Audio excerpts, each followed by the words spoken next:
Welcome my new blog. আজকে আমি tomato পুরা করব।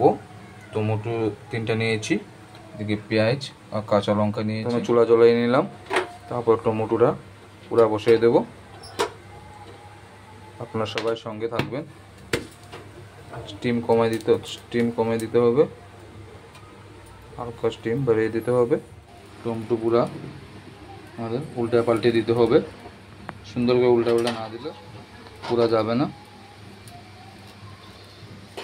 জানি না কে কীরকম খায়, ঘরে যাই না, কিন্তু আজকে টমেটো পোড়াটা আমার হাতে নিজে বানাবো।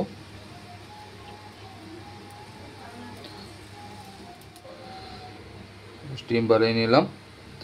যে যেরকম সুবিধা হয়, কেউ চামচ দিয়ে করে, কেউ অন্য কিছু দিয়ে করতেও পারে, কিন্তু আমি চামচ দিয়ে আমার সুবিধা হয়েছে তাই চামচ দিয়ে করছি আর কি। পুরো কালো হবে, তারপরে গিয়ে বাকিটা পুরো কালা হয়ে গেছে। টমেটোটা পুরা হয়ে গেছে।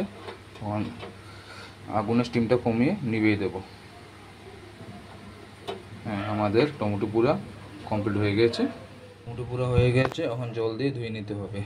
জল দিয়ে পুরো ধুয়ে নিতে হবে, পুরো পরিষ্কার করে। পুরানো যে হয়েছে কালা ভাবগুলোটি সরিয়ে নিতে হবে টমেটোর উপর থেকে। পুরোপুরি ধোয়া হয়ে গেছে। দেখো বন্ধুরা কত সুন্দর হয়েছে। বন্ধুরা শুকনো মরিচে পুড়াতে হবে, স্টিম কমিয়ে একদম হালকা স্টিমে শুকনো মরিচকে পুড়িয়ে নিতে হবে। আমি তো হাতে পুড়ে নিয়েছি, আপনারা হাতে রিস্ক নেবেন না। আপনারা যে যেরকম সুবিধা হয় এভাবে পুড়িয়ে নেবেন। টমেটো পোড়ার জন্য আমাদের পেঁয়াজ, কাঁচামরিচ, শুকনো মরিচ আর লবণ স্বাদ মতন লাগবে।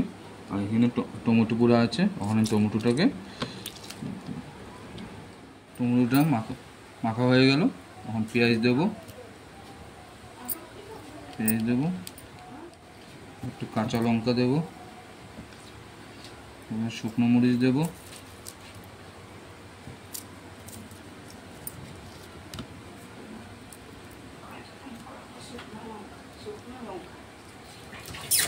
শুকনো লঙ্কা মেখে নিলাম, ঠিক আছে। স্বাদ মতন লবণ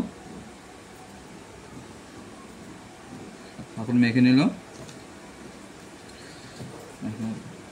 দেখেন কি সুন্দর কালার হয়েছে টমেটো পুরা।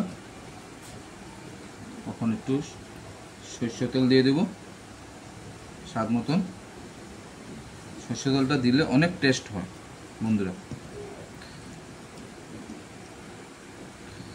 জানি না কেমন হয়েছেন, আপনারা বলবেন ভালো হয়েছে কিনা খারাপ হয়েছে, আপনারা বলবেন বন্ধুরা।